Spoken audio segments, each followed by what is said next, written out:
Stage మీదకు వెళ్ళి చంద్రముఖిని చంపడం కష్టమనిపిస్తే అఖిలాండేశ్వర్ గారి దగ్గరికి నన్ను తీసుకువెళ్ళు. ఆవిడ్ని కలిస్తే పెళ్ళి ఆపడమే కాదు, నా పగ తీర్చుకునే అవకాశం కూడా కల్పిస్తారు. పద. నీలు తీసుకువెళ్తావా లేదా? పద. ఈ క్షణం ఒకే ఒక కోరిక,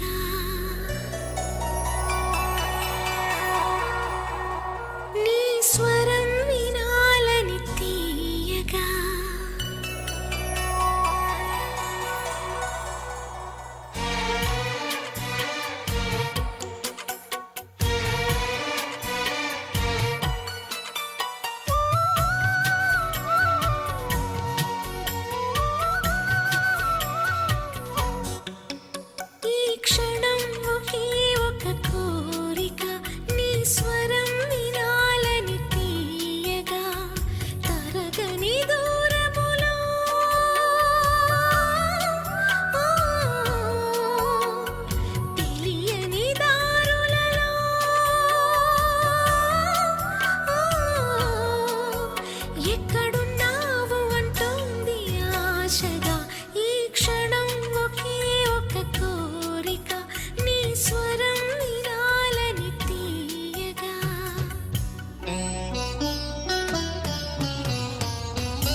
నన్ను అక్కడికి తీసుకువెళ్ళు రేవతి, ప్లీజ్.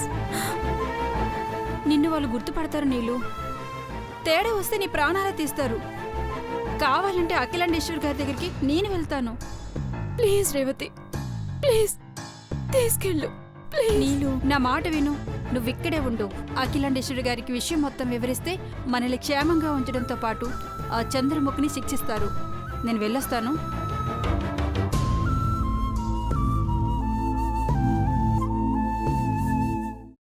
అమ్మా, అలాంటి వాళ్ళది నిజమైన ప్రేమ కాదు, అది వ్యామోహం. ఎగ్జాక్ట్లీ చిన్నత్త. నిజంగా ప్రేమించుకున్న వాళ్ళు అలా చేయరు.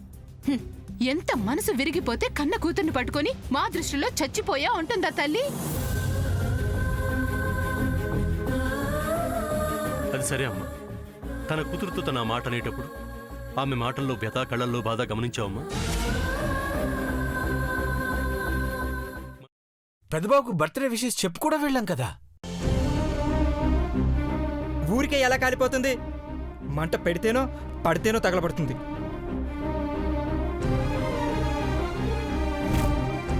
కరెక్ట్ చిన్నబాబు, నీకొచ్చినట్టే నాకు డౌట్ వచ్చింది.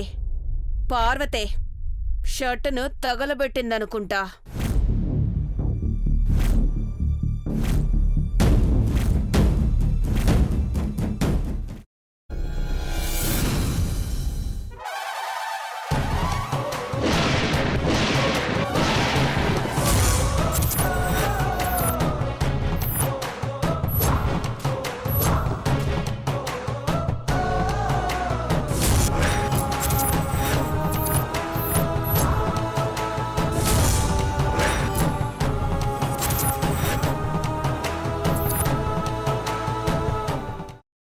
వేసుకున్న తర్వాత పొట్టు తీసేసి చాప్ చేసి పక్కన పెట్టుకోవాలి.